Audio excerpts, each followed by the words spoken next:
რაც ძალიან ბევრ ავტოინსტრუქტორთან ეშლება არის ის, რომ გასრატო არ ადებ ფეხს.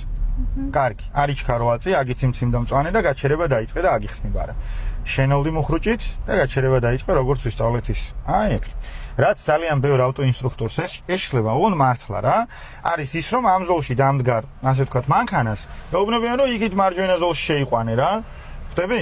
და რეალურად თუ მარცხენა ზოლში დგახარ, იქითაც მარცხენა ზოლში უნდა შეიყვანო აუცილებლად და მეორე გააკეთო მანევრი. პირველი, იმიტომ რომ ქვეითთა გადასასვლელებია, სადაც ზოლს ვერ იცვლი, მეორე, იმიტომ რომ გზაჯვარედინია, სადაც ზოლს ვერ იცვლი და მესამე, იმიტომ რომ ეს მანქანებიც მარცხნივ მოდიან და თავიანთი ზოლი აქვთ იქ, ხვდები?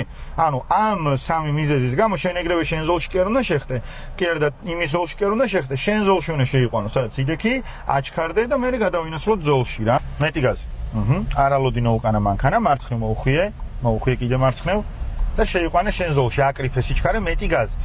აი ეგ. ზოლში შედი, იმოძრავე ეგრე. კარგი. ეხლა მანქანები ეს რა შვება ჩემ